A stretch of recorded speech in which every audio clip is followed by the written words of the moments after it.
Good morning. Welcome everyone to Poets Day 2017. My name is Julie Duke. I'm one of the managers here at Williamson County Public Library, and it's my pleasure to be here with everyone today, and also for the library to co-sponsor this event with Poets from the Neighborhood, which is a local Williamson County Poets group that also has a special program on the Williamson County Public TV. So to tell you more about it and the organizer of the event, Dr. Vera, here she is.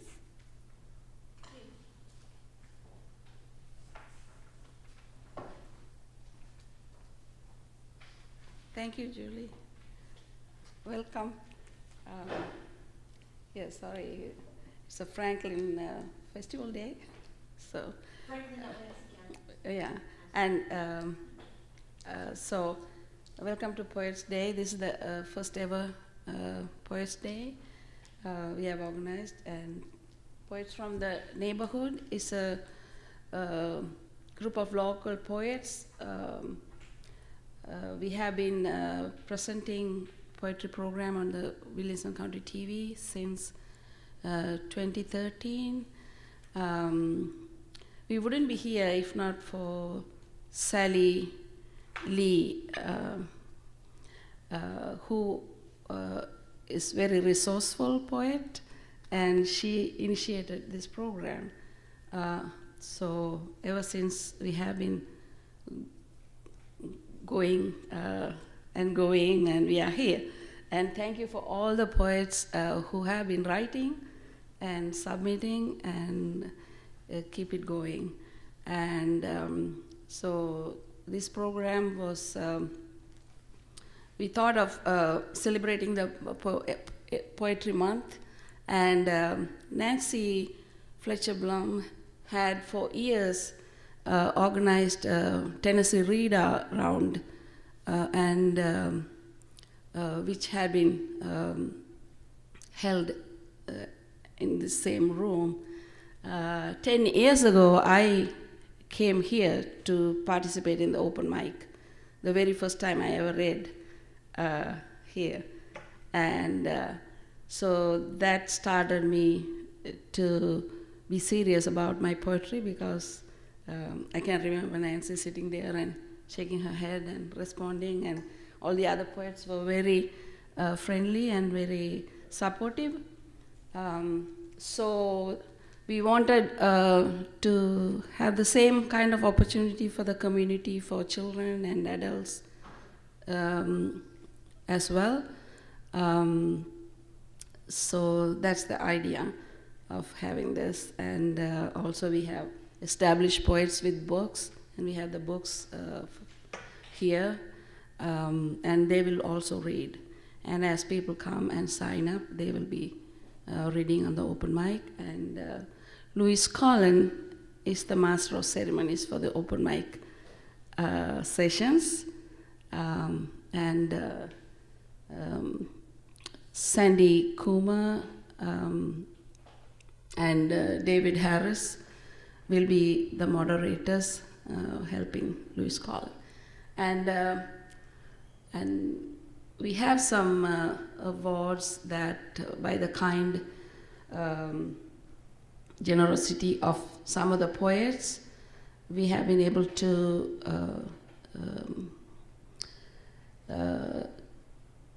show our appreciation. So one of the awards we already have presented last December to the WCTV director who has retired in December, so we had to give it away for being the power of the team. He had been very supportive from the time of inception. So, but the other awards will be presented by Nancy. So I let her give her the stage. Thank you.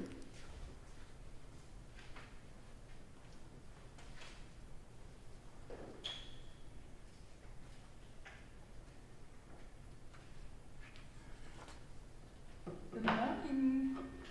I'm Nancy Fletcher Blum, and I'm so great day, and I feel it's such an honor that I'm the one getting to present these awards. Can you hear me? Okay, thank you. The awards are presented to pioneer poets, poets who have worked very hard to establish and continue to bring the voices and works of local poets through the poets of the neighborhood to the viewing community of Williamson County Television. 2 of these awards being presented today were made possible by the contributions of Sandy Coomer, Bruce Jennings, Karen Johns, Vera J.R., and Louise Collin. The Excellence Award is made possible by the contribution of a local editing publishing business who would like to remain anonymous. The first award is the Lifetime Excellence Award for Making a Difference. She is the visionary with the pioneer spirit who established the Poets of the Neighborhood in 2013. Most of us here know our beloved Sally, and I personally have been so fortunate that she would kindly tutor and at the same time use that school teacher voice telling me to be quiet. I listened. Sally is now living in California, but she'll be here in the next few weeks to visit. I wish that she could be here today to accept this award. The plaque, thank you, Sally, for all you have done. Poets from the Neighborhood Lifetime Excellence Award 2016, Sally R. Lee, Dr. Sally R. Lee, awarded by the executive team of Poets from the Neighborhood of Williamson County, Tennessee, established in 2013.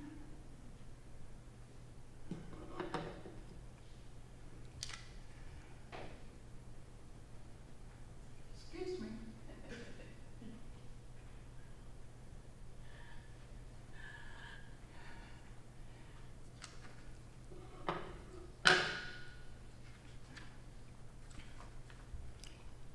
This award is the Excellence Award for Making a Difference.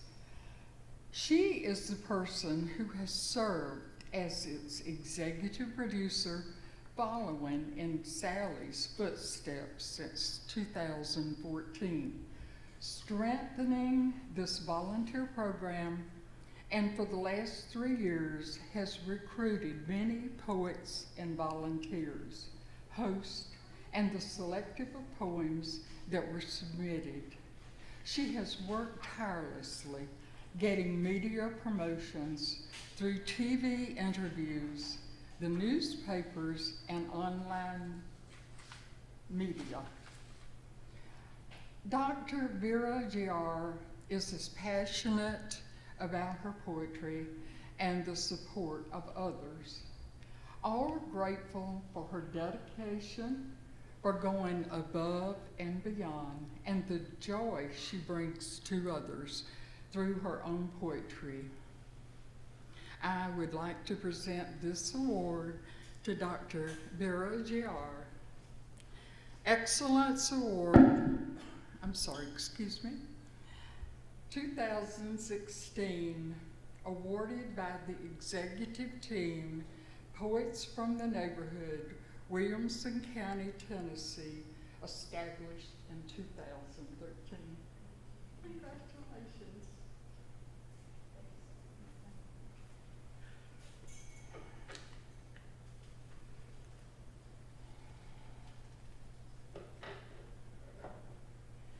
I have another award.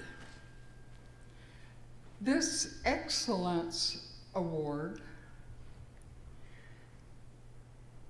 is for rising above and beyond. It's being given to a person who was one of the pioneers of the Poets of the Neighborhood. She's always available for guidance and advice, has hosted the program many times after collecting the poetry read, always available at the last minute to do a fill-in of a scheduled poet who couldn't be there.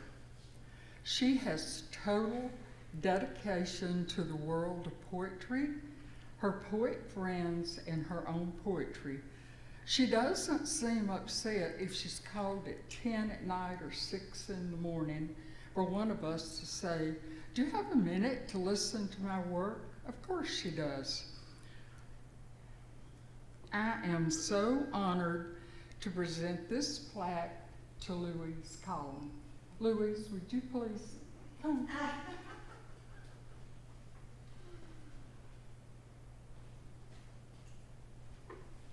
See, I don't tell everything I know.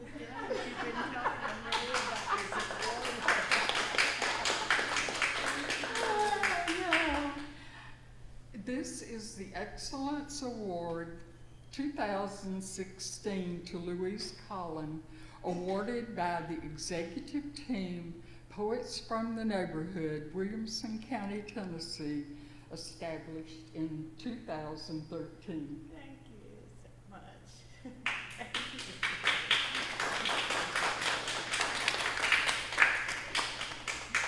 Do you want to say a few words?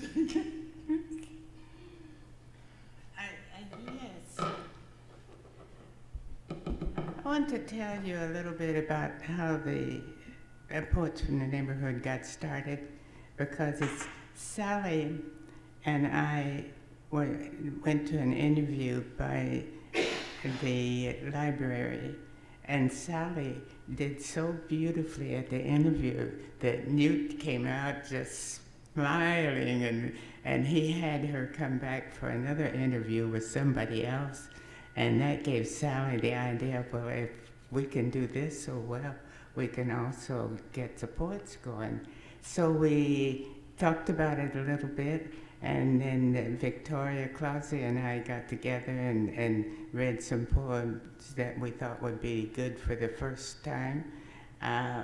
We did it. George Spain and I were the first two to do the poets, and we did it about 3 times and then turned it out to others. And it's been going ever since then, and of course it's because Vera took over, because when Sally left, I would have just let it go. But I think this is great, and I noticed on the publicity that I have been given a new title, advisor, dispenser of wisdom, she who knows. I didn't know all that. I didn't know about this.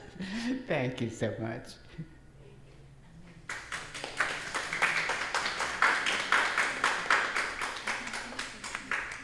Okay. I want to thank these people, Dr. Vera J.R., Sandy Coomer, Bruce Jennings, and Karen Johns for making these awards possible. And I think this ends the presentation of the awards. Let's give these winners a huge hand.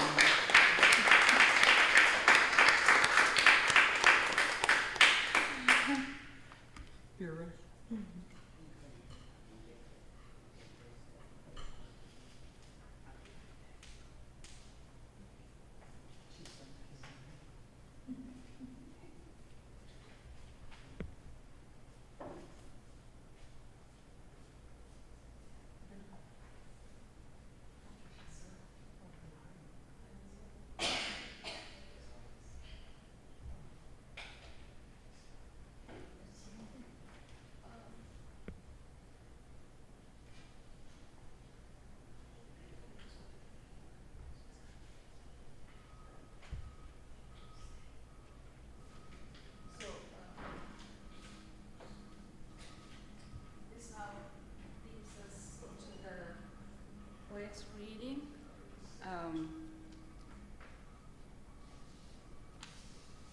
let me read one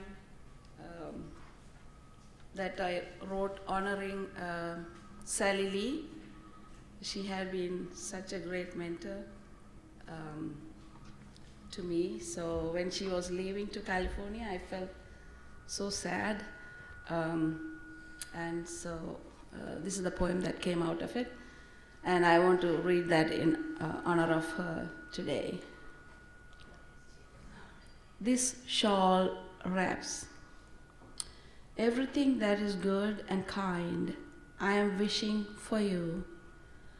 When this shawl wraps around you, keeping you warm and cozy, remember me. With a smile on your face, that distance and years yet to pass between us will not have the power to dampen the flame you fostered with wisdom, mentoring. The love and respect I have for you shall follow you among the stars in the dark sky. As white cloud on a foggy day, remember me with a smile on your face. The kind cheering with which you motivated me, kindling the flame of aspiration inspired by my mother, now dances freely in rhythm, prances joyfully in rhyme, glow reaching far and wide, touching the depths of hearts, moving souls, stirring minds. They say, and call me a poet. With a smile on your face, remember me. And I bow to my mother for molding me to the core like gold, and to you, my mentor, for freeing me from doubt, like a breeze to trust and let the words flow, filling the empty spaces from my soul like the divine intervention of Shams. Freed relentless mystic verses out of Rumi. The flame you roused in my soul will dance unhindered when this shawl wraps around you. Remember me with a smile on your face, keeping you warm and cozy. Thank you, Sally.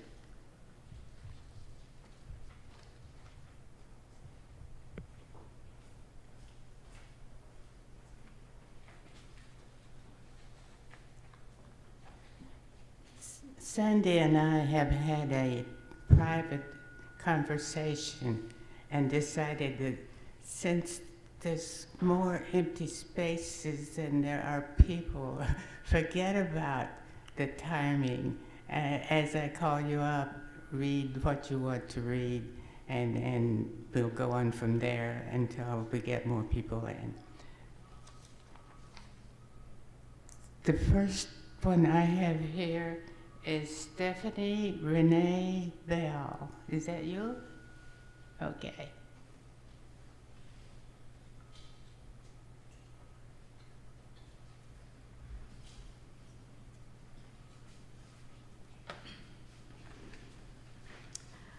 I'm actually Dr. Denise Bell.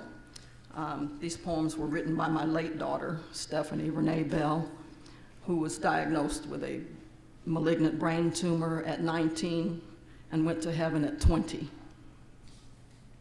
This is from her chronological autobiography. The Thorn of a Rose, painted in poetry so that no one will know of the pain deep inside that just cannot be shown. For to know is to feel is to hurt. And no one else but the poet deserves to be dragged through this dirt. What is it like to be the thorn of a rose? What guilt must it feel when to friends it is a foe? All that it desires is to grow and to love, but its prick leaves a wound when others near for a hug. Though it means no harm, someone always pays. Thus the thorn would rather push the ones it loves away. To spare them the worrying, anxiety, and tears, because living as a burden to others is the thorn's greatest fear.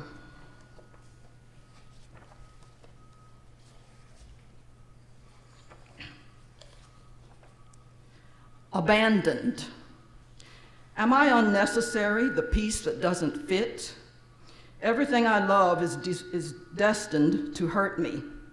Everyone I trust will eventually desert me. Why am I writing poems that no ear will ever hear? Why do I possess this love for art that only burns and sears? They're falling off left and right from me. Their love continues to slow.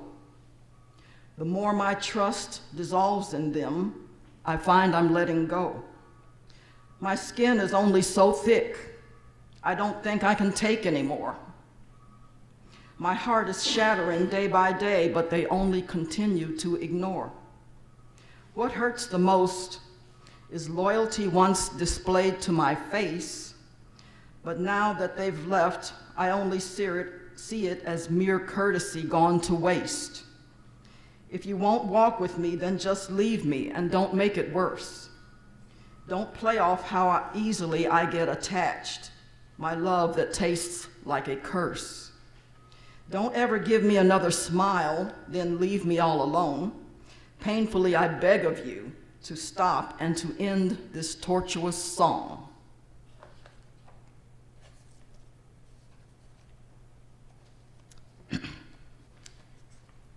Caged birds. Daily we live, daily we learn. Life leaves its scars, and for love we yearn.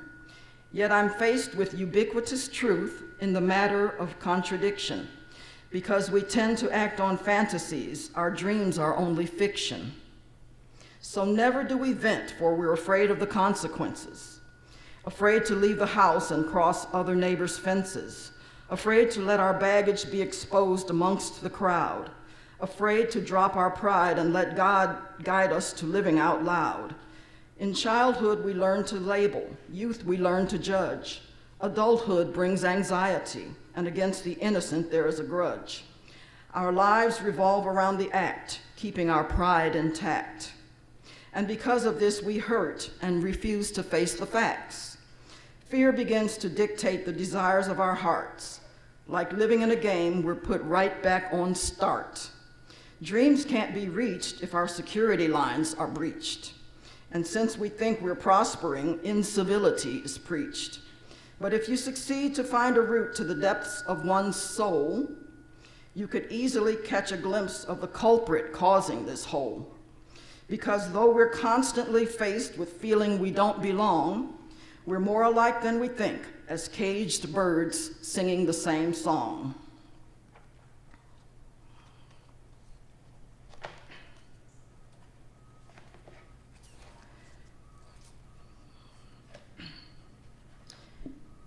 Imprisoned. It returns, it always returns. A lifestyle of looking back, it sears and burns. Self-sufficient, she's got it together. Well, if this is true, then why do I yearn? Seemingly permanent, but this season will pass. I have to look forward and not look back.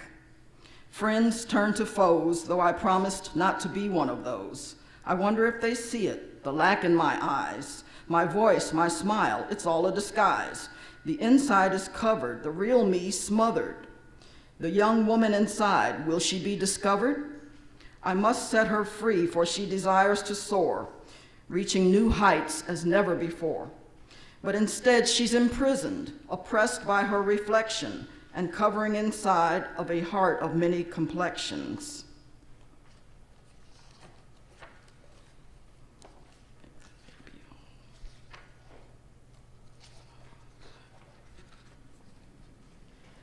Naked. They all want something from me, entertaining their perceptions of me. In private, they measure me. Their love is empty. It's about what they can take from me.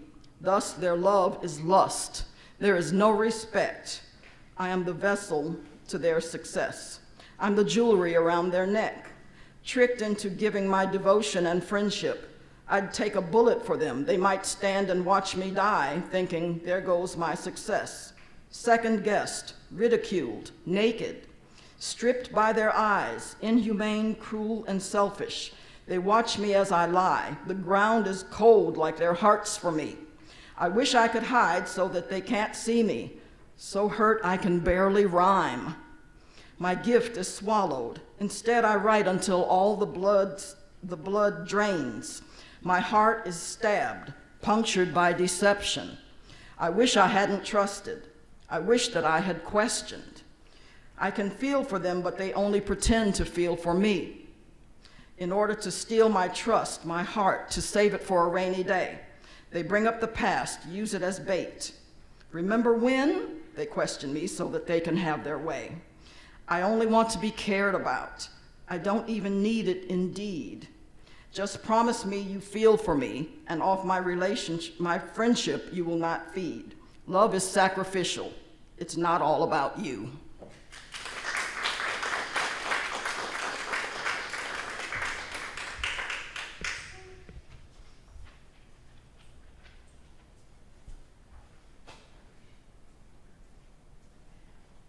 Thank you. And do you have your book over on our books for sale? No, I do have one with me. Okay. If you would like to put it over there and someone can check it out. The next person I have is Katie Shens. Is that you?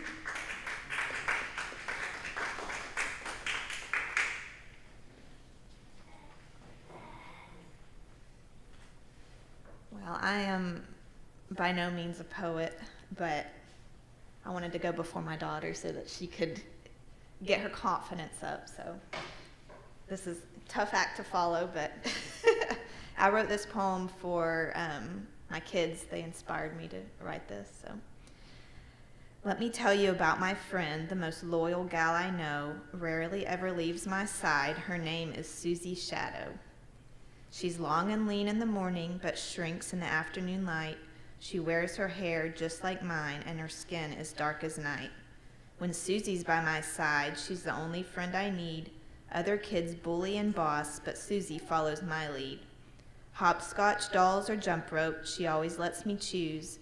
And when we play a game, I rarely ever lose. But hide and seek, she often wins. In the dark, it's a guarantee. And when we play in the day, she never fails to find me. The moonlight always makes her shy until the street lamps flicker on. Then she reappears to dance and skip across my lawn. Susie doesn't whine or tattle, you'll never hear her lie. And when we take a tumble, she doesn't even cry. But while she cannot frown, a smile we never share. And when I tell a knock-knock joke, she never says who's there.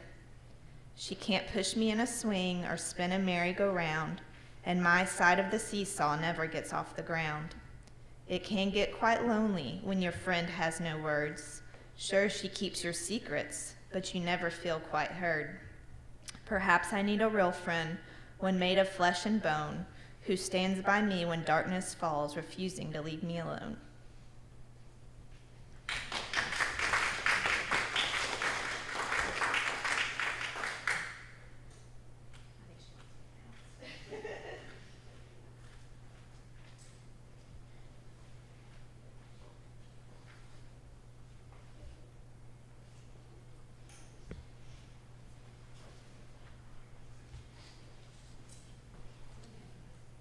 Okay, I have a Nora Shans on here too.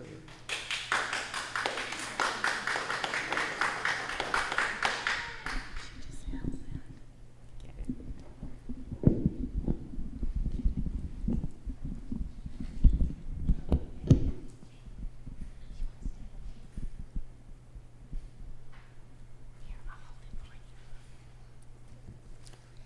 Just as I walked through the woods, I saw flowers in my mind. The flowers were so many shapes and sizes, and I kept walking through the woods.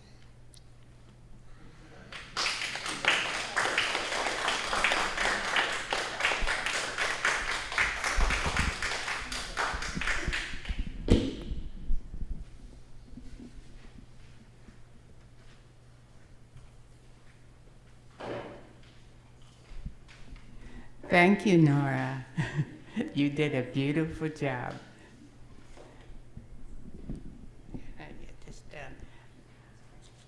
Okay, between.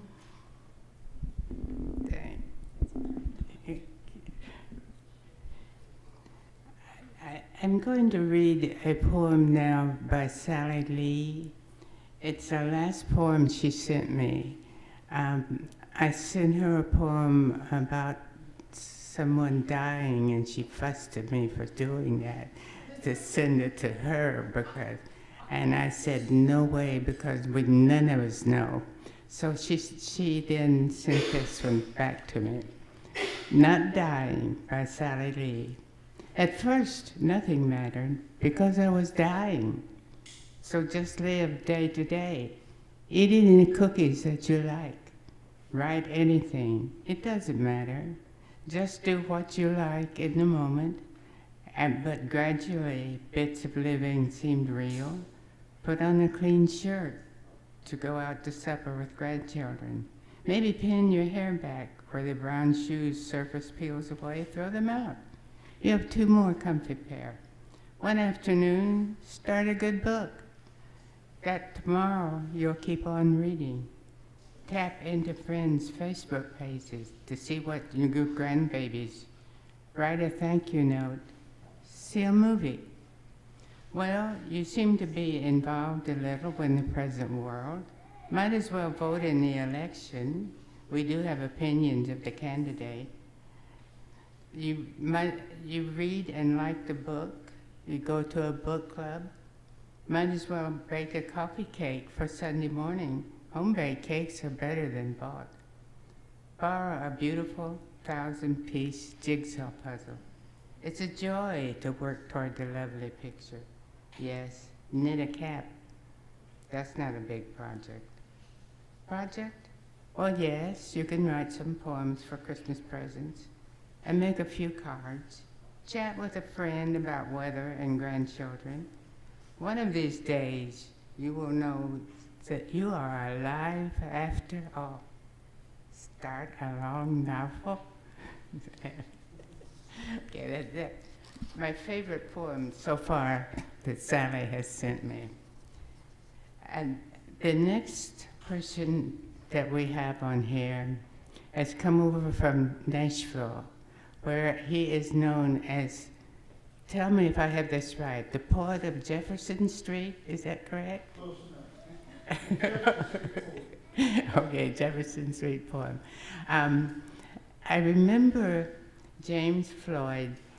When I first came down here, I went to a group in which I didn't really know anyone, but James Floyd was reading, and he read a poem that said that poets will walk on glass rather than walk on flowers. And I have never forgotten him or forgotten his name. James, will you read to us now?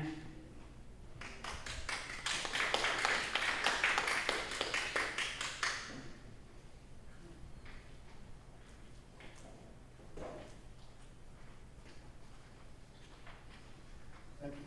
I didn't sign my grandson up, but I'm going to share my time with him. He's going to do one poem. I'll start it out to sort of let him relax a little bit. This poem is titled, Poets Are Crazy. Poets are crazy. They attempt to reach past the thin veil of this reality and touch with their pencils that core of beauty, which is the essence of everything. They always fail, yet they try again and again, like a moth in its efforts to reach the flame. Upon an ocean of facts, amid waves of impossibilities, they float imprisoned inside transparent bubbles of dreams. And it's so hard for poets to make it among sane people because they're always wondering while everyone else is satisfied, always frightened while others feel secure. And the only scars they have to show for the wounds that cause them so much pain are their poems. All poets are crazy because they know that as a result of any fame or success they might achieve in this reality, they fail to accomplish anything. And every time someone says to them, I understood that poem, they say to themselves, how could you have understood that poem? It wasn't written for you to understand it, but yourself. Then you would know how much I love you, though we've never met before this, and that would cause you to cry for me as I bleed for you. For only in a mixture of my blood and your tears will there ever be found understanding. So that makes poets crazy people who step on broken glass to keep from walking on the flowers in their efforts to find something that will empty them as it fills them. Okay. Malachi Claybrooks. Just going to do a poem. If I can get this up. Well. Okay, I got it. Okay. Step right out here and give me a second to get over here to film this for your mama.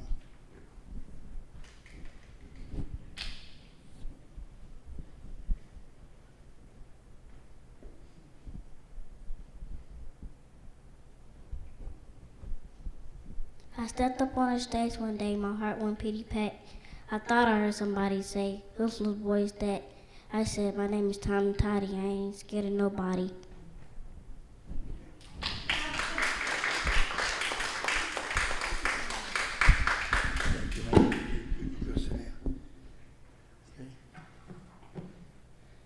This next poem is titled Chuckman.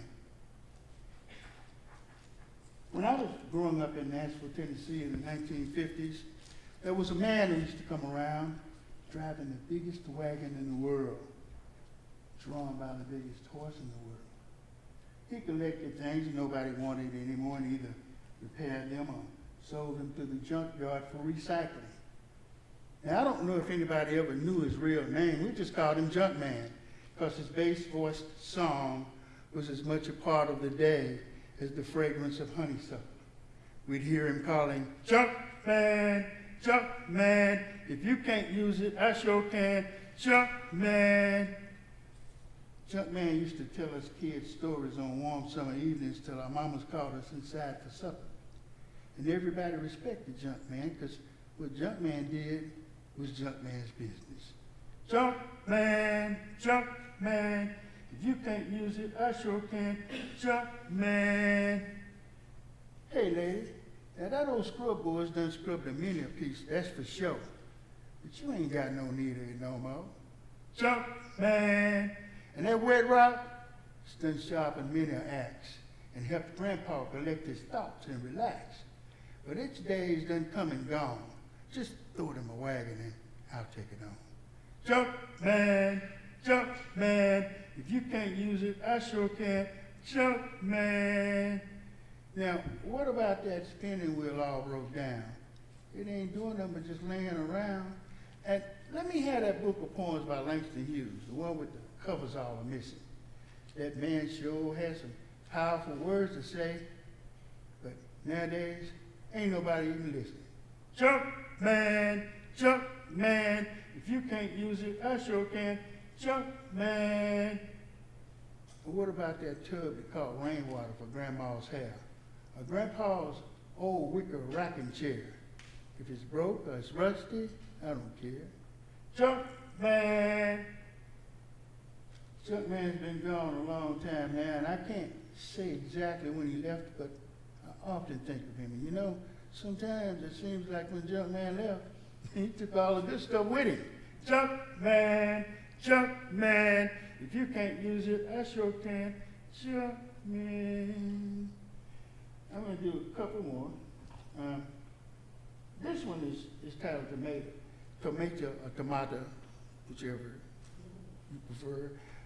When I was a kid, we had a small garden in the backyard, and I used to like to go in the backyard and with a salt shaker, and you lick the tomato and put the salt in it, and it's just, you can't beat it out. The tomatoes don't taste like that anymore. But anyway, this is titled Tomato. I should have brought it with me, but in the backyard garden, let me, real quick.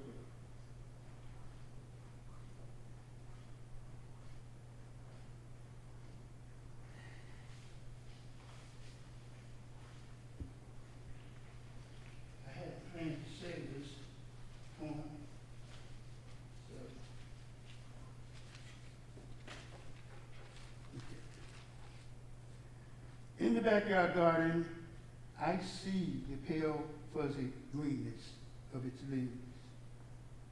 I smell the beckoning essence of its music. I feel the firm, ripe redness of its fruit. I pluck a miracle, taste an impossibility. Religion runs down my chin. And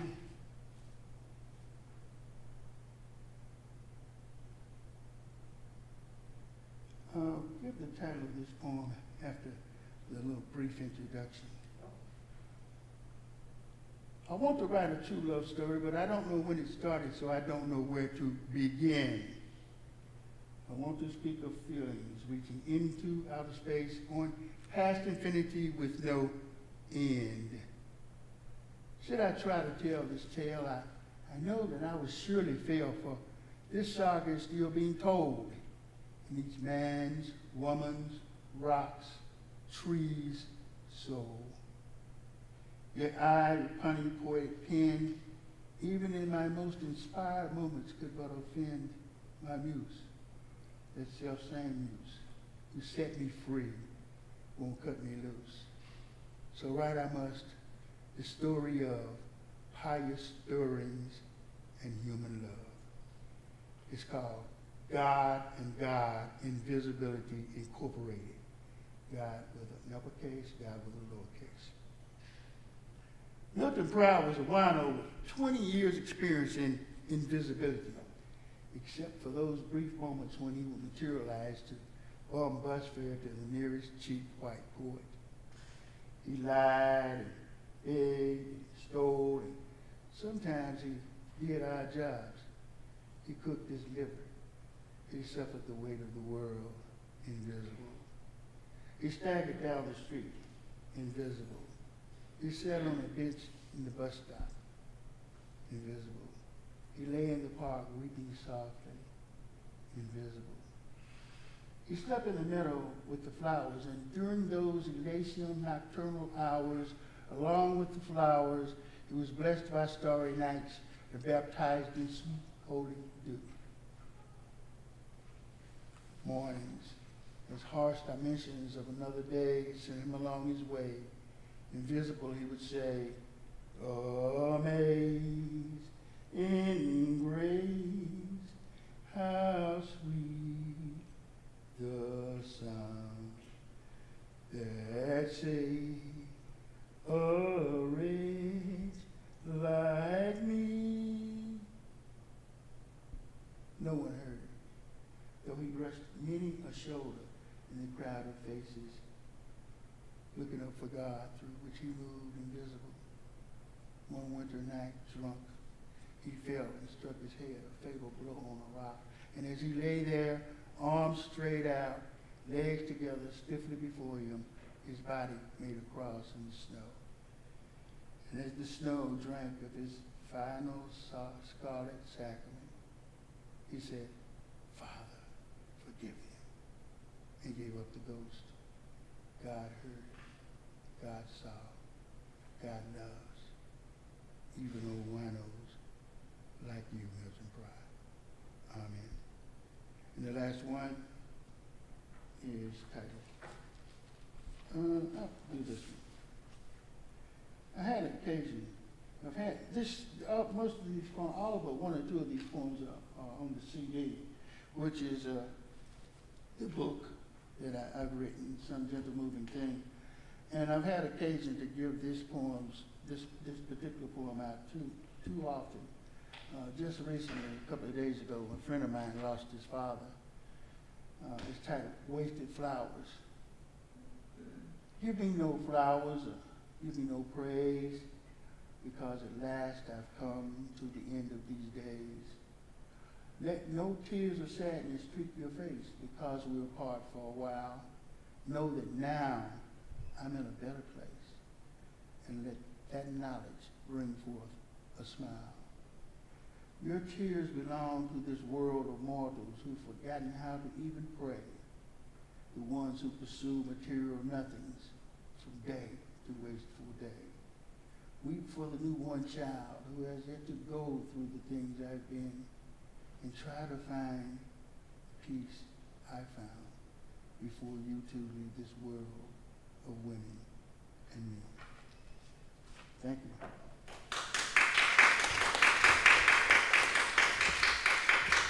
Take it out, yeah.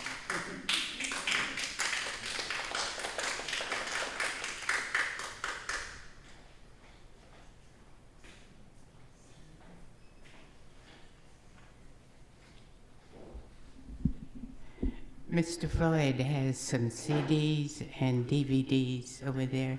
Mr. Floyd has one book that is now out of print. It's in print. Is it still in print? Okay. Get on Amazon. Okay. And he wrote really some time ago. When did you write that, Mr. Floyd? It was first copyrighted in 1976. First trade published in 1982. This year's first. No. Okay. And then Susie Margaret Ross, you want to come up and tell us the things?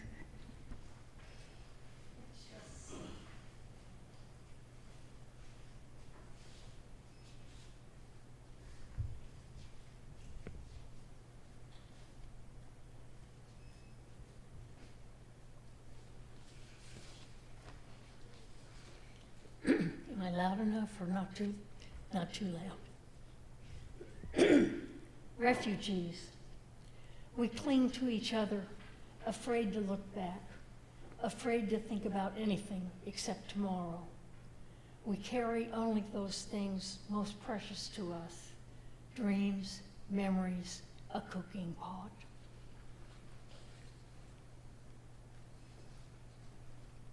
Process. Richard and I used to go driving every weekend, investigating roads we had never noticed before, giving ourselves over to the surprises of randomness. Later, we got lost again and again as we surrendered to the fences of estrangement and sought separate caves for sleep. Exhortation.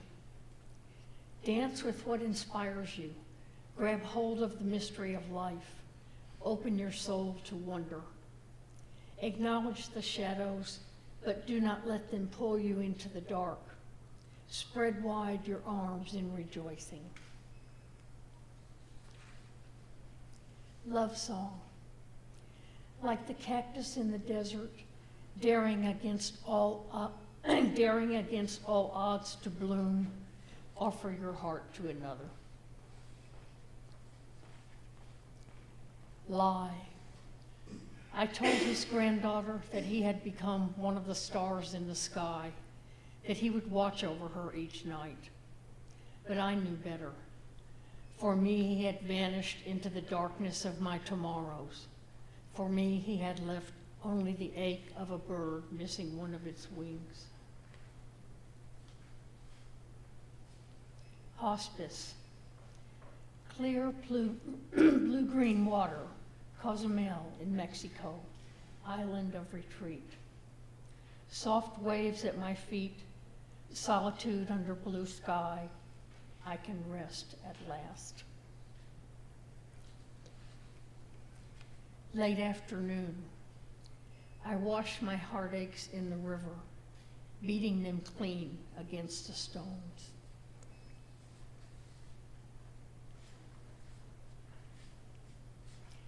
Venn diagram. Does everybody know what a Venn diagram is? It's two circles that intersect with each other. The circles of our lives suddenly overlapped, upending the expectations of our tomorrows, disrupting the patterns of our todays. There were no survivors. Driving to Monte Alban, that gorgeous day, I looked in the mirror and smiled at myself. I had a lover, 16 years younger. I smiled at him too. Findings of fact and conclusions of law. Words are not toys. Secrets have consequences. Forgiveness is possible. Seashells. For no apparent reason, small seashells have appeared in my yard. Not the fan-shaped ones, but the white spiral kind, the ones with the sound of the ocean hiding inside. My sister says that they must be the houses of small creatures, perhaps snails or even the repulsive slugs. But I've never seen any of these. Perhaps they leave during the day to wander among my roses and return to the safety of their homes at night. Tiny commuters fighting their way through a forest of grass. Thank you.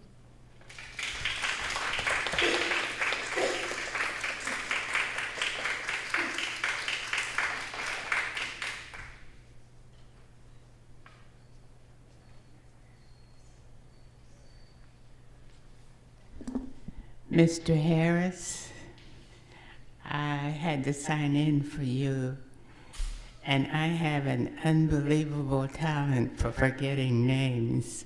It's James, right? It's what? Oh, okay. All right.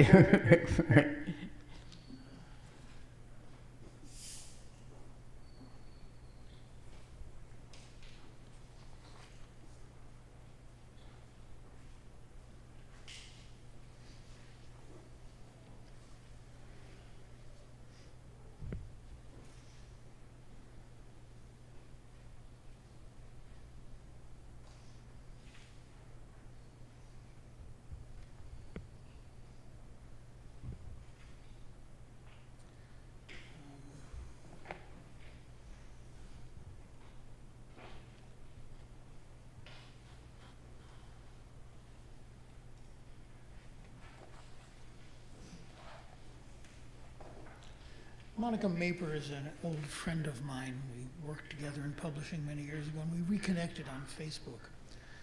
And I stole one of her Facebook updates, starting from a line by Monica Maper. Full moon tonight, Venus in the west. I rest awake in hilltop hammock and interrogate the sky. It replies in booming silence, slides through wine dark toward black. The emerging stars carry no news. Their words come from minutes or ages gone, never quite catching up. Eyes and ears and nose tell only of memories, leaving us stranded in the fluid past. Skin and tongue are intimate with time, with the unchanging present and the fixity of love.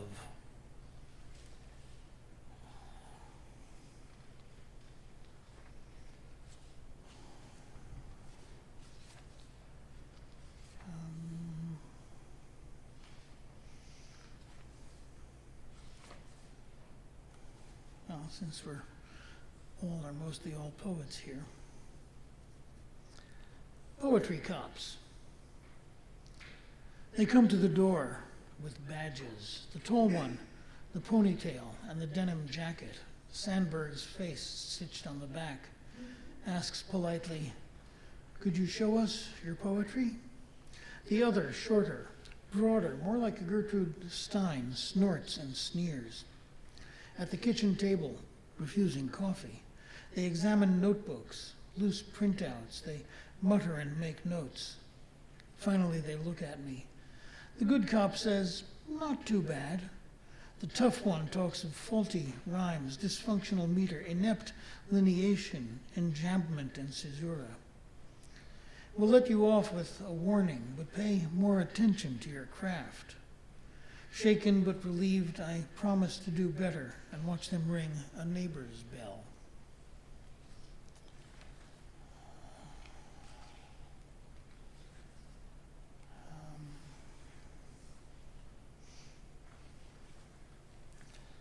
So, finish with a long one. It's long in a couple of senses. It's the longest poem I've published, and the event that sparked it was in 1979, and I finally finished it as a poem in 2013. For a long time I thought it was a story. That was part of the problem. I used to think I was a fiction writer. Oh no. October 1979. 1. Barges pass against the cold sky above the roads on which I cycle, from Rotterdam to Delft, to Amsterdam and Beek, almost silent but for my ticking odometer, each revolution marking space, time, vector. Each morning I pluck a new town from the hostile guide and plan my route. Mail goes only out. 2. The land bulges with sea-level canals. Distant barges creep by above my head. Then bridges fling me up and over to land ticking softly in the next great green bowl. Last year, my father's heart coughed to get his attention. Next year, it will stop. This month, I coast the Low Countries. 3. Sturdy Dutch bicycles, antiques built for the long haul, toil toward the compact towns, Lelystad and Leeuwarden, Zutphen and Venlo. I pass them all, baskets full of cheese and cabbage, cargo bikes hauling hammers and chickens. Riders stare at my backpack, my saddlebags, my swift, light 10-speed. Belgians dreaming of Eddie Merckx will stare at the weight I carry, my slow, heavy 10-speed. Near Utrecht, Fodor tells me, bored soldiers built Austerlitz, a pyramid for Napoleon. In the soft autumn rain, I snap a picture of the neat Dutch hill. I glimpse the water at Arnhem, take the bridge the Germans held in '44. Ahead lies Maastricht, where D'Artagnan died in battle. Beyond that, I will be in Belgium. 4.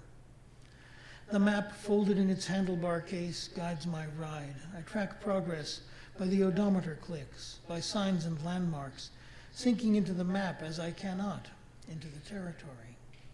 Fodor and Michelin shape the journey and bind me to the roads.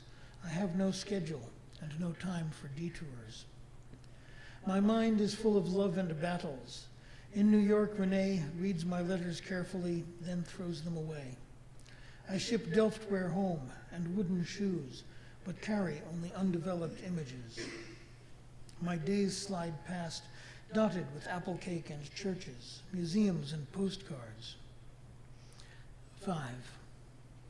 South and east, the land rises into Flanders. The road carries me through a tidy Dutch forest toward the Maas. Lost in knowing where I am, I look across to shining water. A man sits quietly, puffing a pipe, smoke drifting astern, and I glide up from behind, pumping easily, gaining inch by inch on the barge. I count my miles, new totals every night. How far tomorrow? What can I see if I get there before it closes? The bargee looks up at me. A brown mass at his feet resolves into an incurious mastiff. One hand on the helm, the man waves a greeting with his pipe. I have learned this much. Gute Dag, across the field and water. He returns, Bonjour. 6. Barges carry slow freight, know where they are going, arrive when they arrive. Soon enough, I will need to climb. I pace the man and dog and barge. The road diverges from the canal. We wave again, and I pedal toward the hills to come. Thank you.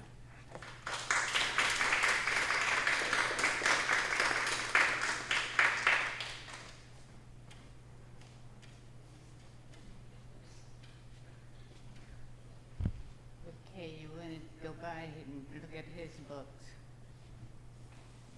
I'm sorry, sometimes I forget.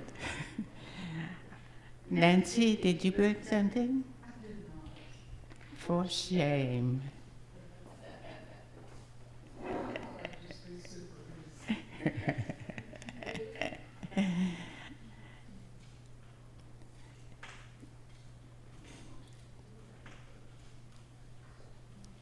Okay, Jeff, I waited till you sat down. Now, could you read some poems for us?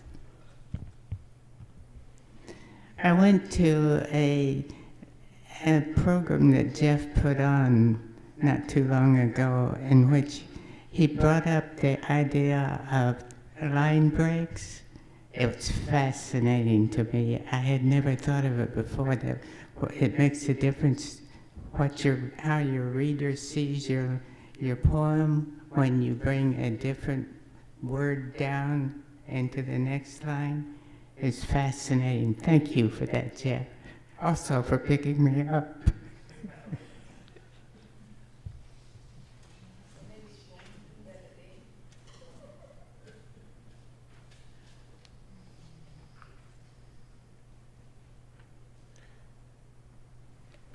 I thought I'd read the poem I wrote this morning. I don't have a title, but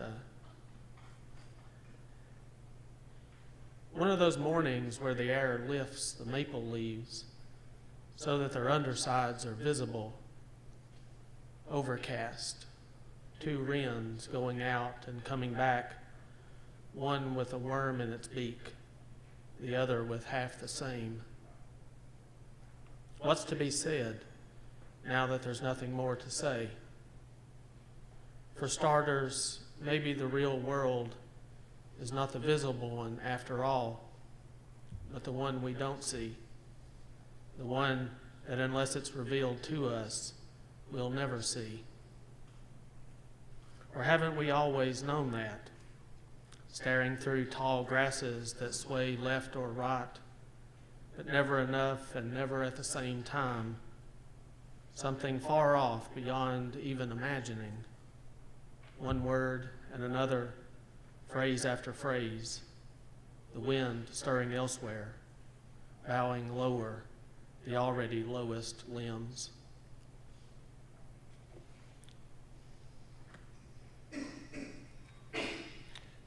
I've been publishing poems addressed to specific poets, and so this is a sonnet to Morris Manning, who's a Kentucky poet. This is called Concerning a Small Thing. I've always thought a voice might be content to dwell inside the place it finds itself. A voice could just belong to where it is, to how the creek along its down-dipped stones becomes the only song of answering a voice might want to offer to this world.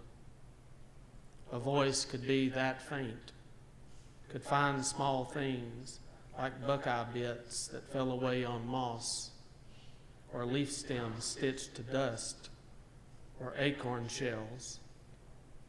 A voice need not become a haunted thing, intent on rectifying how it's been misunderstood or set aside. A voice might find its way by being led along, in hummed belief for being here, then gone.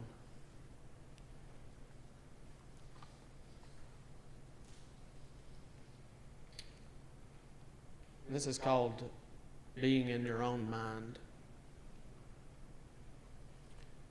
When you're with, say, your own kind, those toward whom you do not feel a need to prove yourself, to explain the context out of which you speak, being in your own mind's ease is easier then. No fiddling to find the right word to convey belief in sacramental places, like eddies along a creek's slow course, or underneath a sycamore's million leaves. No need to think you need to craft an argument for studying the stems of sapling oaks, for following a hawk that holds itself aloft along what's left of some horizon line. Your own kind knows the things you know, the way a cedar makes the soil acidic, and how a dogwood often grows nearby, the way a wren builds decoy nests, and how the men a generation back would take it on themselves to stop and mend a fence because they saw it needed done. You used to think the mind could hold a truth, but now you see the mind as like a walnut hole before the vastness of the sky. The mind is smaller than it thinks itself to be. Sometimes you let your own heart be a hymn nobody else can hear beneath your words. It wanders like its Lord inside the coolness of the day. And no one needs to know the knowing it has come to know. Not your kind, at least, who stand around and nod agreement at the thing you didn't say, you didn't need to say, because not saying it is how you, your kind, sometimes let it say itself.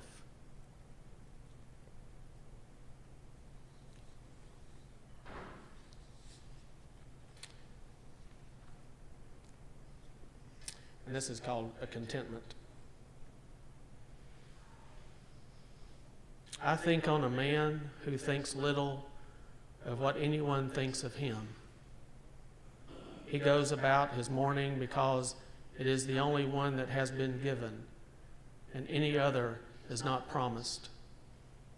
That's how he would say it, given, and offer nothing more, since to his mind, God upholds the world. And whether anyone agrees with him is not an argument he entertains. Some days he walks along the ridge to listen to the new growth on the oaks and be alone with hymns he knows. Sometimes a word or phrase slips out, but mostly he is silent, seeing sky and limbs through what he hears inside. Live in the sunshine, or not be all else to me, save that thou art. The contentment of his steps regards the hours in their amplitude, and the fact of his existence as an astonishment beyond the mind. If pressed, he might admit a hawk feather offers testimony, as do sulfur wells and muscadines. He'd smile to think of placing twigs and hulls along a spring-fed stream. And passing through a pasture gate, he'd leave it open, expecting, if you're coming, you'll close and latch it, and get to being busy doing whatever nearest thing needs done. Thank you.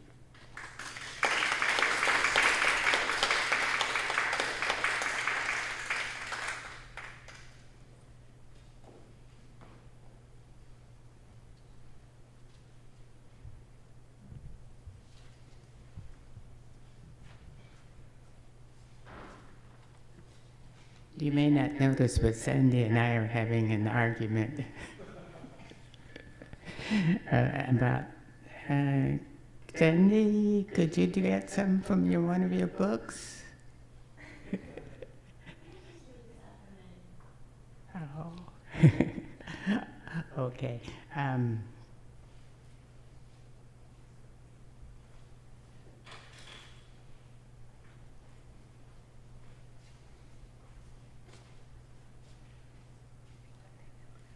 going to read you a fairly long poem that I wrote recently.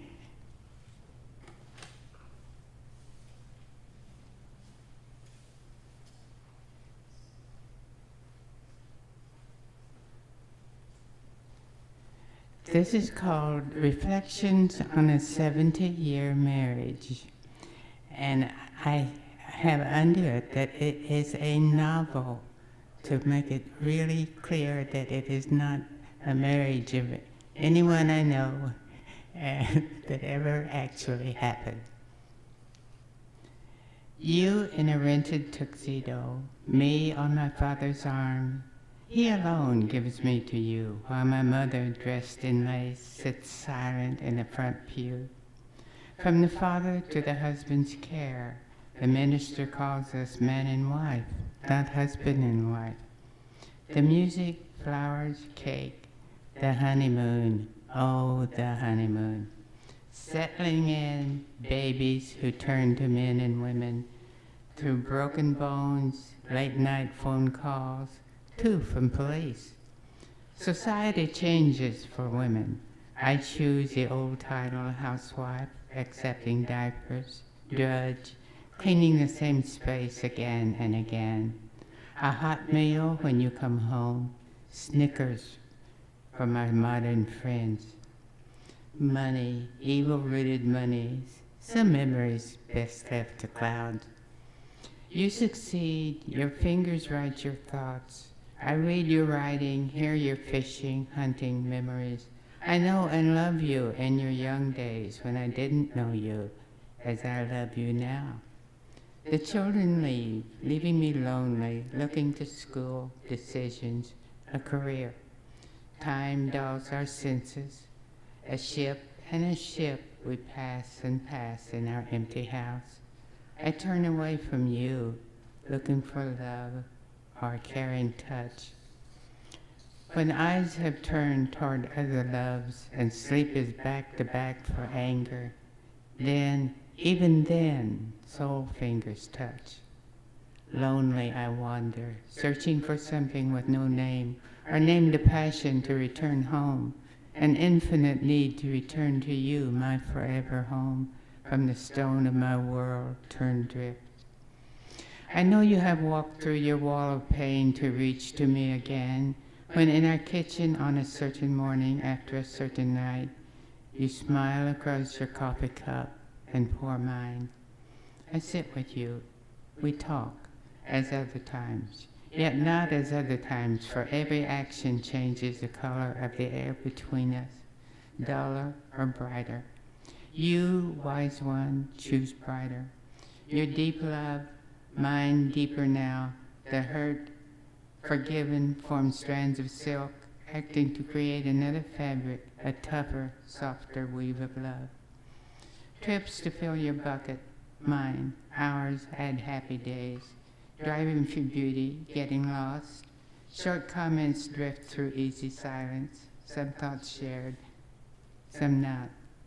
We leave the empty house to live beside a love lake, and I got to go get the other pair.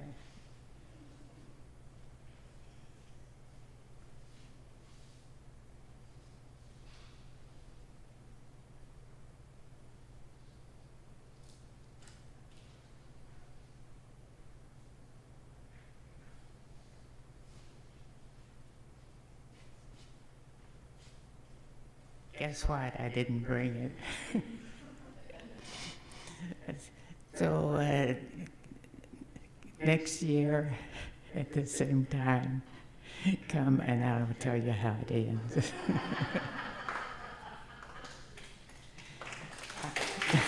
Thank you. Okay. Vera, do you have something to read? You want to take a break now? Okay. If you brought a lunch, we can sit around and talk, or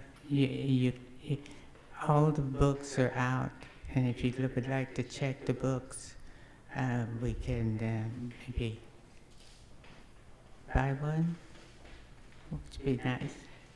And also, I have something for Malachi for reading his poetry.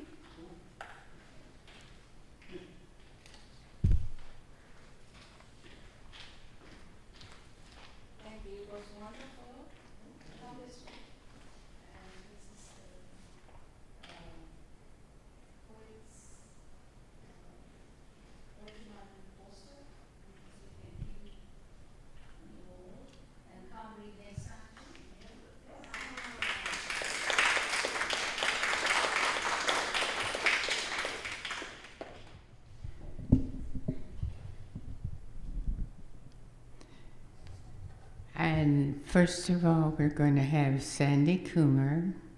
And I do want to tell you that Sandy, congratulations to Sandy, who just took first prize in a poem at a workshop. And believe me, taking first prize in a poem in a workshop is something special because you get a lot of poems that, so they go by a lot of them. So, and I asked Sandy if she was going to read that poem today, and she said no, she didn't bring it, but she will read something else.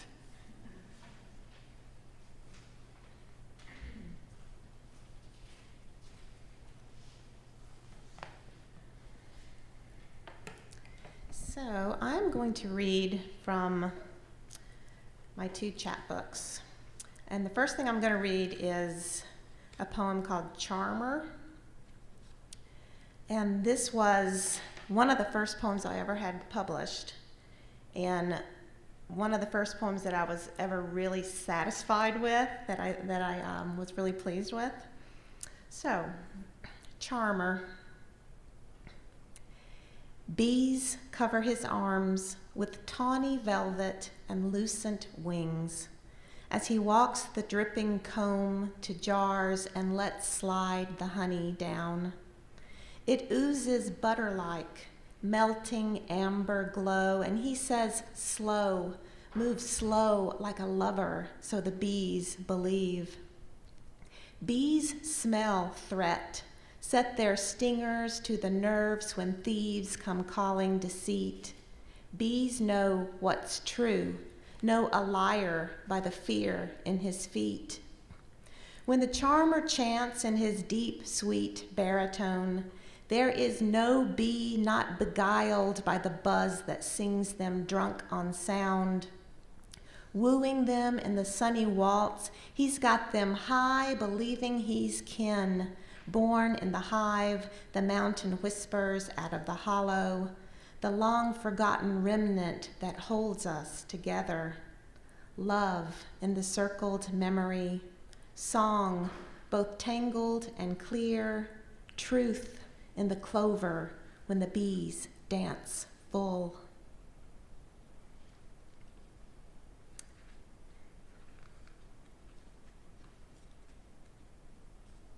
And then I'm going to read, this is just a fun poem that I wrote for my husband, who is he was a math major and a mechanical engineer. He was a double major in his undergraduate year, so he was very analytical, which is like my complete opposite. So this is called Trigonometry for Marriage.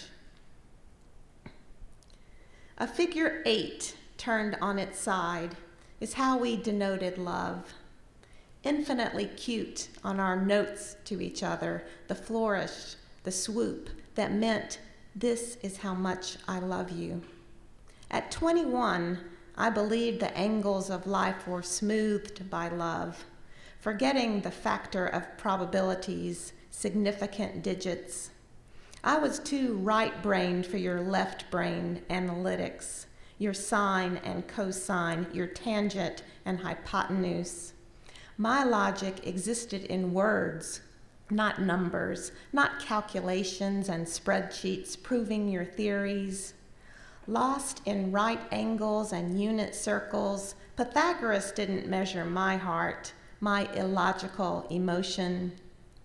There was little in math that inspired me beyond simple addition, that 1 + 1 can live together for 25 years and still celebrate the daily equations we wrote long ago, that we walk this circle together, despite our different approaches, despite the fact we sometimes find different solutions.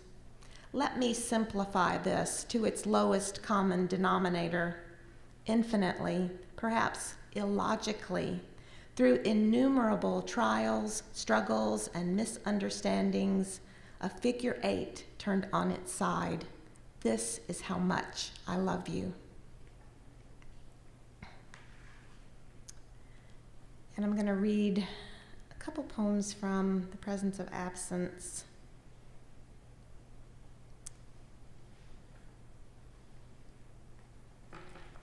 So this is the first poem in the book. It's called Pilgrimage. Sometimes she finds herself there. From her chair in the activities parlor, the board games open, pieces spilled across the table. Sometimes she leans back, looks up, as if she can see through the white ceiling, the fluorescent lights. Sometimes she closes her eyes, blocks out the TV, the chatter, the piped music meant to calm, and finds true air moving to the bottom of her lungs, not the thin, sterile, conditioned air that primes the threaded carpet bound with lattice edge, the linoleum hallway, the counters doctored with Kleenex and hand sanitizer. Sometimes it shifts, becomes the heavy musk of autumn's rotting leaves, or the mud-slick breath of worms and beetles churning under a fallen log. Sometimes she tastes full lard in collard greens, the burn of moonshine stolen from a jar kept under her father's bed.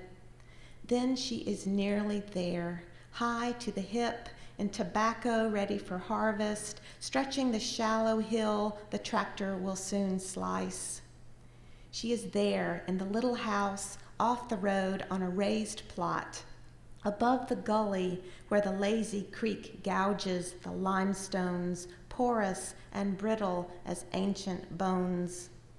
Outside, the pony with corn silk mane waits. The mutt with a flash of white at his throat licks watermelon juice from the grass.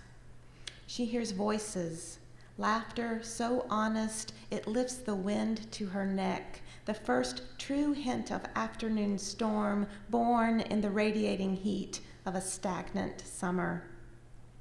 There, in the secret darkness of an oak grove guarding the road that climbs Bay Mountain, vestiges of a simple piety reach her and cling, like burrs and velvet seeds, those things that remain long after she runs through the field. And the last poem I'm going to read is called the Not poem, not as in N-O-T, as the negative. This was actually from a exercise where you were to not describe how things were, but to describe how they were not. So, the Not poem. This is not how things should be. Holed up in a motel room, not pretty or comfortable, not even clean. Just when our mother tells us we are not waiting for you anymore, you arrive, and we watch her straddle relief and anger. Things feel not far from right, but not far from wrong either.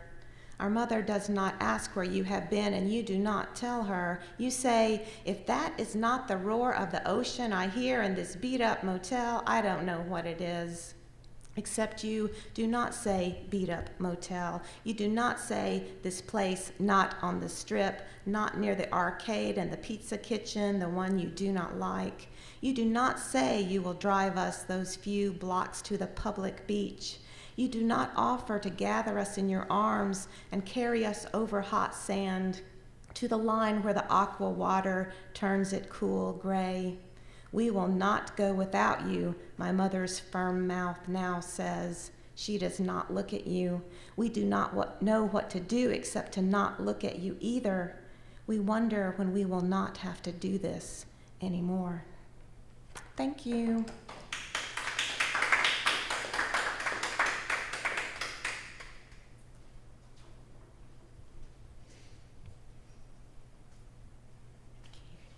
Did you want to read one? Johnson? Jack Johnson?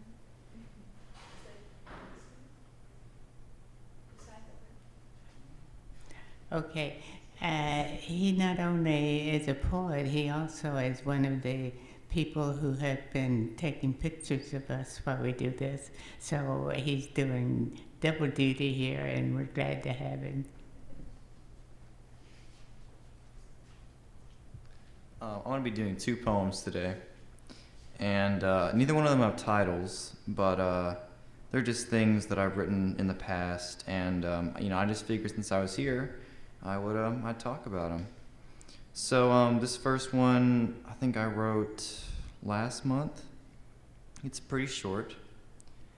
Take me back to the simple times, when I swallowed poison and accepted blatant lies. I'm rushing now. Down the current I cry with my own tears. I'm not really sure what the meaning is, but I don't know. Sometimes I'll just write poems like that. And this is the last one I'm going to do. This one's a little bit longer. And as I spit these rhymes, I've been saving my dimes as I suffer in the confines of society's lies. For me, poetry isn't a pastime. It's the why I live, how I ride. I'm not an attention seeker, but I'll be the first to admit my will is weaker. And sometimes I fall in with the worst kind of people. That's when I'm called back to the four walls and its steeple. And that's pretty much it.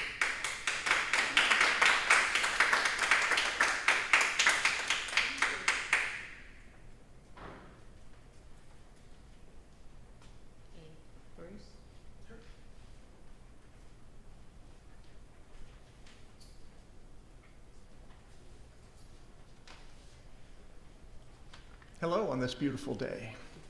My name is Bruce Jennings. I have two poems that I brought along today. The first of which was written a few years ago. The second of which is the latest poem that I have written, so it was just a couple of days ago. The first one could use a word of explanation. I call it Coming Back North. And when my father passed away before my mother did, and my mother became ill later, she was living in Florida at the time, and I was living in New York, and she came up to be with us, my wife and son and I, during her final illness, and received hospice care in our home. So this poem grew out of that experience. Coming back north. You came back north with nothing but cancer and a line of credit, forsaking the South Florida smell, the taste of water you didn't like. You came back north seeking a bed near mine. No need to speak of credit or debt. We knew what was to be, played out in a zone of life where obligation whispers. You came back north with nothing but x-rays and memories. We exchanged two views, inside out and present to past. No hope and hoping backward. You came north to go back, and I had to find my own way home. The second poem is called Rainbow. I came upon a promise, double-arced, suturing the world with wild wonder.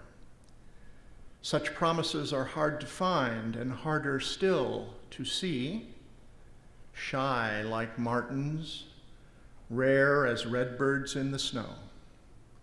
They drop out of sight behind questions posed, why, how, and answers proffered. The shade was thick where I walked in the stand of trees, and it was a clearing that made me look up. Upon analysis beneath the leaves, I saw that I see a spectrum of color given birth through prism droplets, unraveling the braids, separating the bands, even when twins are born. Some days, no doubt, I do see light as wet and broken, carrying beauty across the sky with tamed wonder. But not today.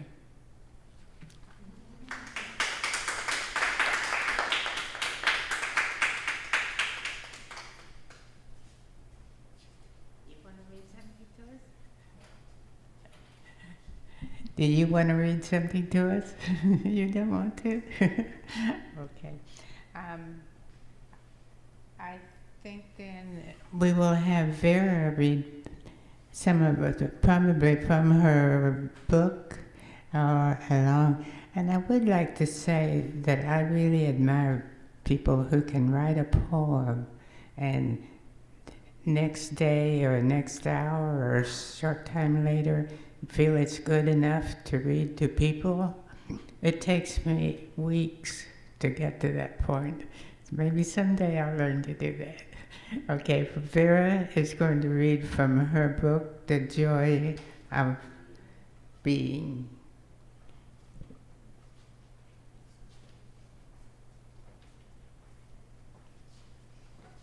Thank you.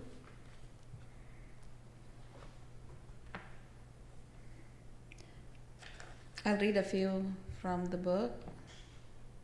Oh, there we see Stan Tyson, one of our poets from the neighborhood poet.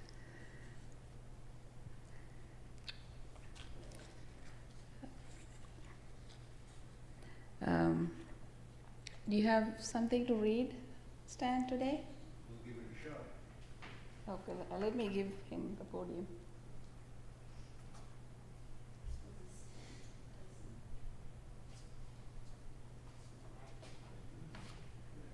This is Stan Tyson. He is a veteran and a great poet. We have read his poetry on our program. And so I'm glad, I was hoping he would show up, and I'm glad we were waiting for him, I guess. Thank you. The 5-minute one, the 2-minute one, or the 2-hour one? You have the podium. Okay. Take it.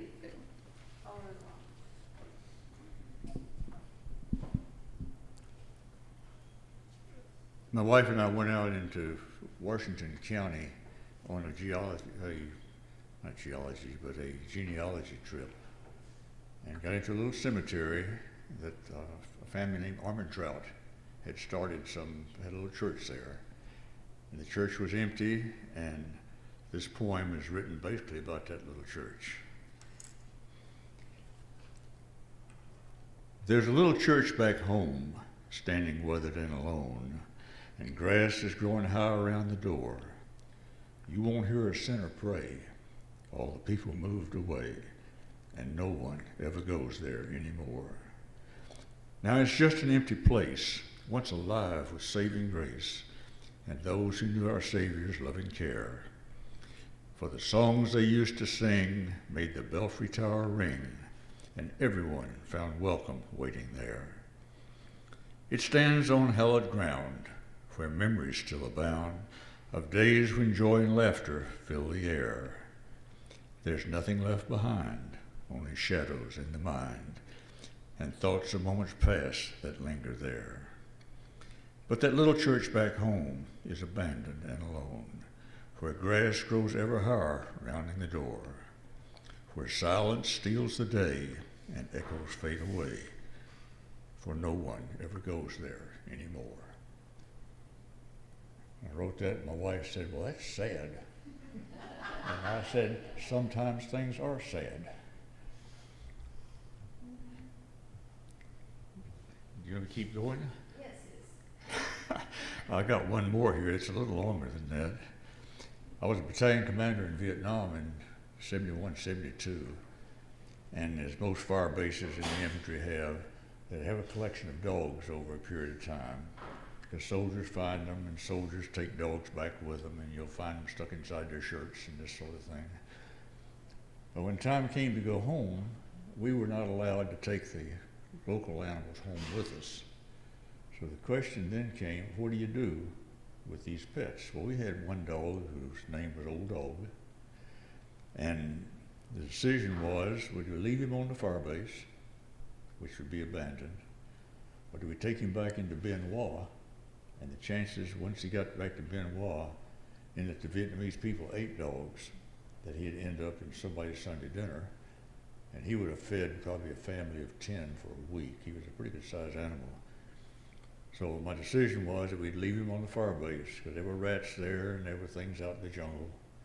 And we were right by the Dong Nai River, so there was always a source of water. And so this is about Old Dog.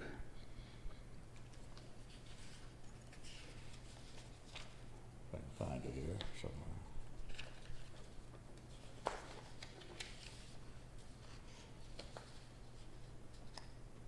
Old Dog was just a pup when a soldier picked him up on a VC track that followed the Song Bay, where an ambush had been set with claymores as the net, and hidden quiet should Charlie pass that way. The pup had wandered in and found an instant friend on a hardpack they had followed through the night. He foiled a VC plot and escaped a cooking pot, and the future with the Kev seemed shining bright. No one could quite agree as to his pedigree, but when food was near he came to any hand.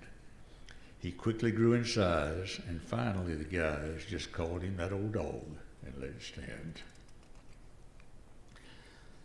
Old dog was all around, but usually could be found checking out his friend for something else to eat. A bite of this or that, or a tasty patty rat, was all it took to make each day complete. Old dog earned his keep while others were asleep by walking post along the bunker line. He'd check the troopers there and really seemed to care of thoughts of the dogs that he brought to mind. Sometimes we'd hear him growl when sappers on the prowl were revealed by him in their malicious quest. Flares were hung up high to change the midnight sky and allow a proper welcome for our guests. The choppers would come in, and away would go his friend. Old dog was left to wait for him once more. But it all seemed worthwhile when he saw that welcome smile, and they were back together as before. His soldier left one night on an outbound freedom flight on a journey to a far and distant land. Down deep where lonely lies was reflected in his eyes with answers that he could not understand. I'd see him in the shade as the day began to fade, with ears alert for sounds that rode the wind, to announce an inbound run, racing with the sun and bringing back his soldier once again. The years went slowly by, but old dog would always try to greet each bird and search with eagle care. The faces passing by, you'd almost hear a sigh when he'd realize his trooper wasn't there. Then finally came the word that the rumors we had heard were true and that the Kev was going home. And on that final day, the soldiers marched away, and old dog found that he was left alone. He checked each usual place for that one familiar face, and hoped against all hope he'd find his friend. Denied the truth by fate, old dog settled down to wait for a chopper that would never come again. The jungle seemed to know if the soldiers ever go, the monsoon rains would heal the scars of war, the bunkers would decay, the wire would rust away, and all would be the same as once before. Now years have come and gone, yet memories linger on, and friends and scenes of long ago are there. A time, a youthful face, a lonely, lonely place, and the smell of poured-out powder in the air. There's a memory I find still plays upon my mind, and a painful guilt that cannot go away. We left a faithful friend, a comrade to the end, with a debt to him that no one could repay. In my mind, I see old dog moving through the silent fog, mid razor barb and relics of the past. He hesitates to stare at a figure standing there. He knows his friend has come for him at last. Comrades once again, bonded friend by friend, together they stand to greet the day. They face the green alone and start their journey home and join the mist that slowly drifts away. And that's all I brought. Thank you. Thank you.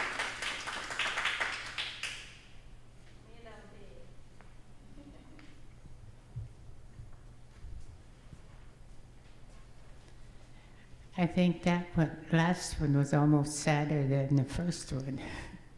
But it's a beautiful poem, both of them are, and thank you for bringing them.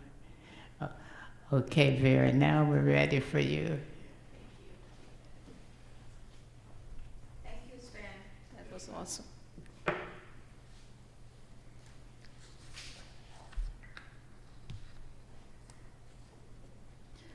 When we were recording that, everybody was in tears reading that poem, Stan's poem. So, okay. So let me read from my book.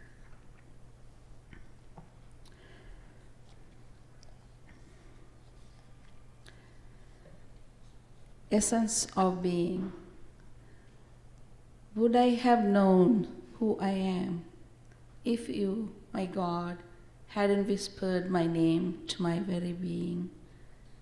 Would I have felt what love is if you, my mother, hadn't held me close to your heart?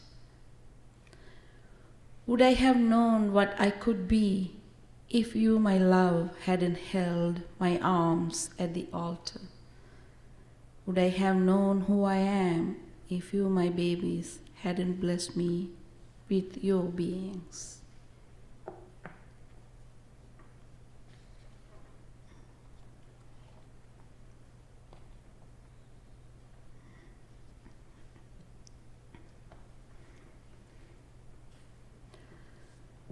Living Spirit. This one I wrote maybe year 2000. We lost my father-in-law, who was very quiet, gentle, pious man. And so just thinking about it. Living Spirit. Yes, I believe that I will rise, though my bones may lie beneath the earth. With my last breath, my soul shall rejoin the breath of God. Yes, I believe beyond the universe, from Alpha to Omega, I shall enjoy eternity in all and in nothing. I shall live a witness to the breath of God.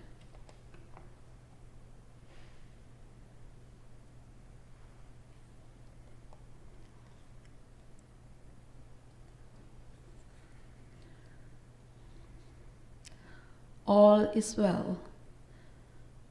All is well with the world while I lie in my hammock, watching the squirrels chase with noble intentions, or listening to blue jay cry, loud concerns for his mate. All is well with the world when the sky is clear blue, wearing the whitest clouds, and air is laden with rainbow scents, a map for bees and butterflies dancing under the hot sun. All is well with the world when I can lie in my hammock, still as a firewood, that cardinal cloaked, bright and red, at arm's length, sits and whistles endless love for his plain old wife. I always think of Louis because the original one I had was endless love for his ugly old wife. And at the critique group I read, and Louis, could you change it to plain maybe? So that's one change I made. So it's in here.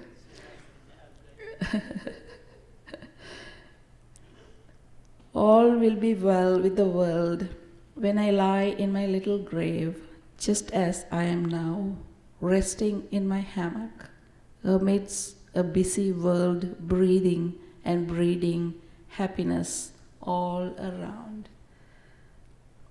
So we have a hammock, a little nook, and actually I lie there and envision maybe this is how it would be. When I'm dead and in my grave, the world will be like. So that's the poem.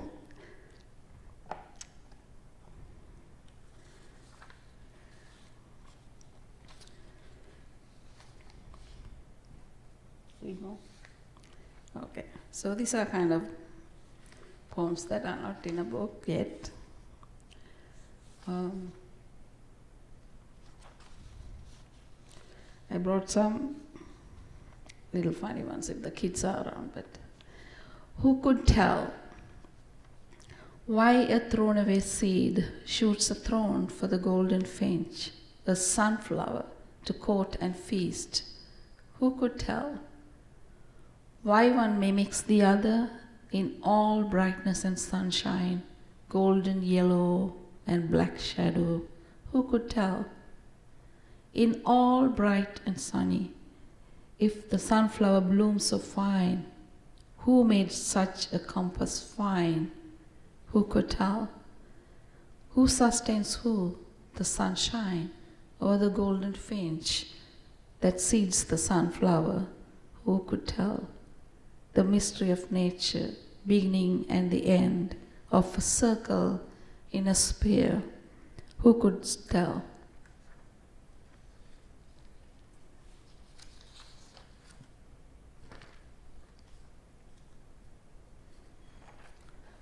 So this is a small poem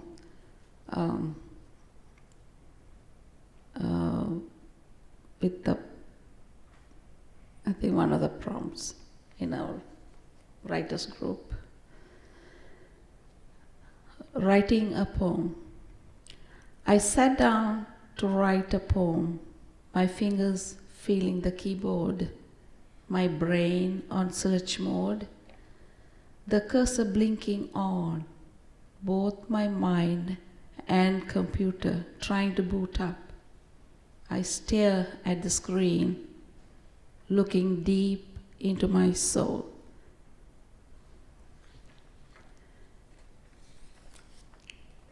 Okay. So, simply from dust. So this one has two places. Nabatean Petra, which is where they think at least one or two of the kings visiting Jesus brought the myrrh and frankincense from. And Serendip Sigiriya, which Serendip is Sri Lanka. It's old name by which the Arabs call this island where I am from, Ceylon. Now it's Sri Lanka, but those days they called it Serendip for its rubies, and so the word serendipity came out of that.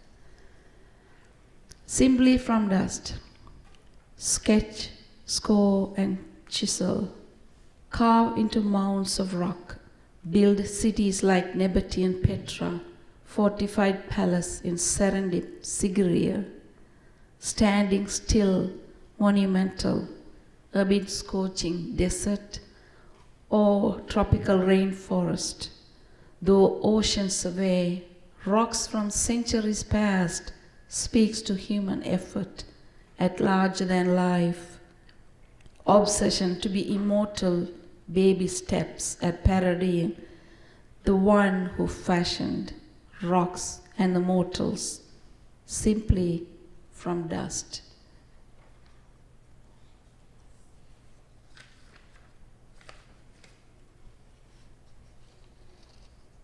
One more. To catch rainbows. Solar panels in all shades of green, trap flooding sunlight, bright and golden, collard beets, carrots and pole beans, patch of herbs and fruits from Eden, packed with vibrant verve in my garden. Catch them, rainbows, for my family kitchen. Thank you.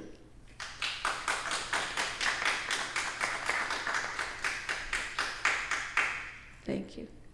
One more? So Stan Tyson is going to read one more poem.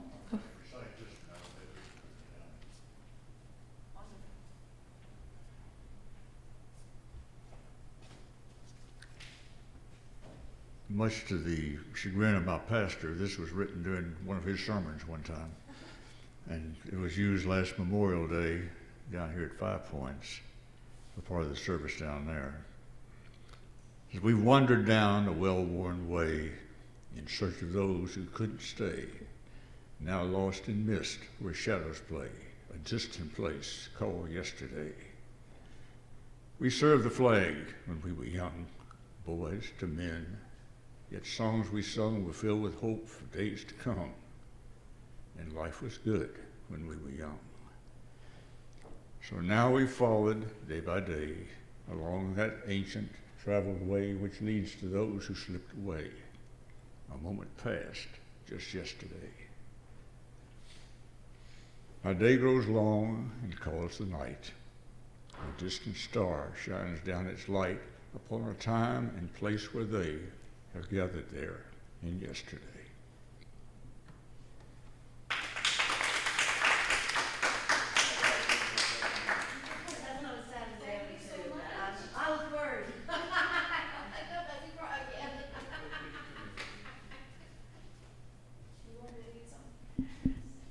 I think that's it. I do have one poem that I can read to you. Just a minute. I think I brought the whole poem on this one.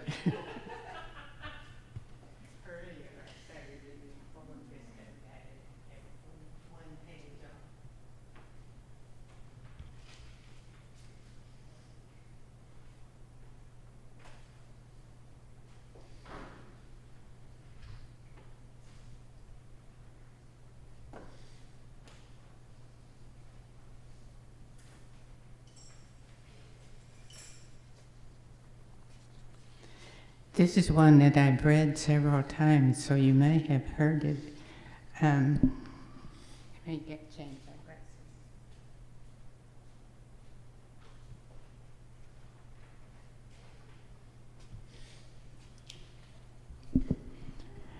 Upcountry Carolina homecoming.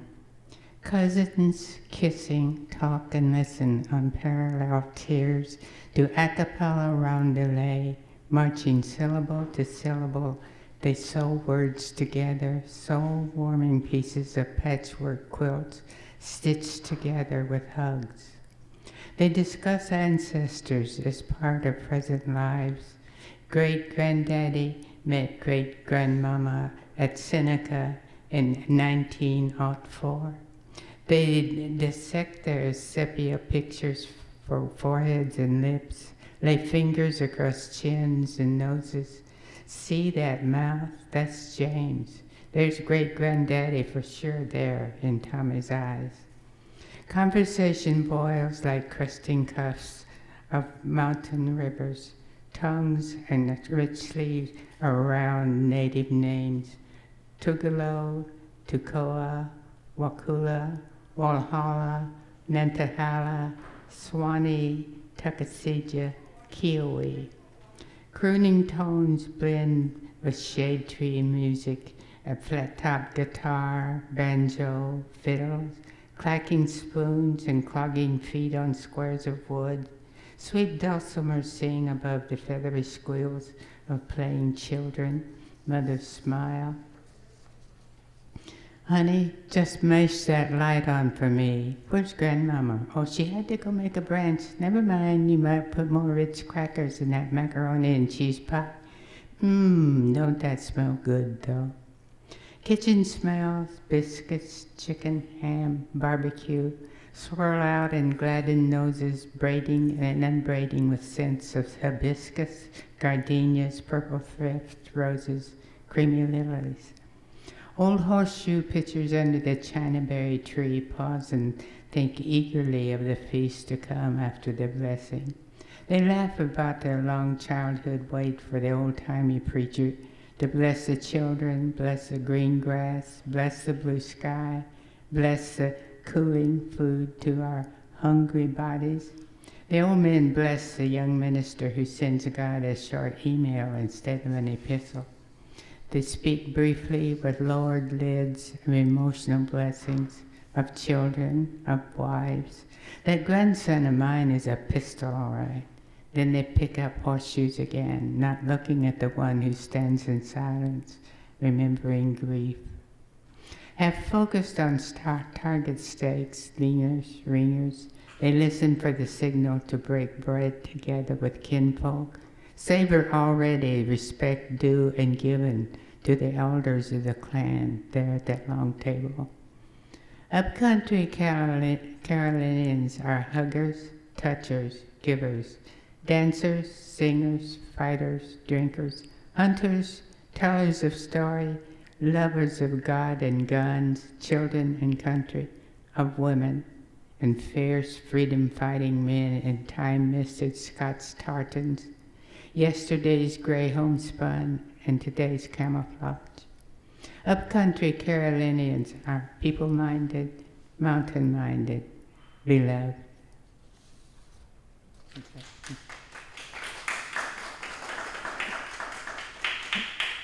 Thank you. I think this is probably the end, do you think?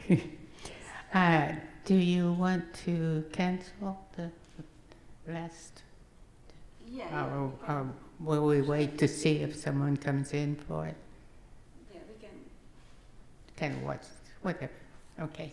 So I have something for Stan Tyson and for John Jackson for reading their wonderful poems and honoring us with their beautiful reading. Stan, this is filtered through time. This is anthology. The editor is Sally Lee, who was the person who started Poets from the Neighborhood. And this has really wonderful stories that you will enjoy. Civil War anthology. So. Thank you very much.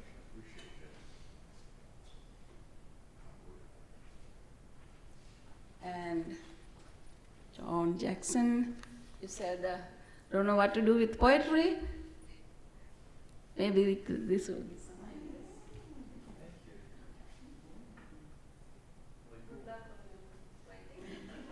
Next time, my poems, right? And I know that the person there is going to be next time. Jack, I would like to invite you too to come to Critique, where bring for your poems, and we will try to help you get them better and just learn to appreciate them. And we'd be happy to have you come. It's the first and third Saturday morning from 10 to 12:30. So anytime. We have booked for second Saturday for May 13th. We have booked the room, so they want to come. There's a second. For the Williamson. Oh, really? You want to talk about it? Okay. So we have booked for Poets from the Neighborhood. We are trying to meet every second Saturday of the month at 10:30 in the library. There's a Williamson room on the second floor. Is it? Yeah, second floor, 10:30 to 12:30. So the first one we are starting on May 13th. Okay. Yeah. So it's a really beautiful room with glass walls and you can see outside. So maybe we can write right there some poems.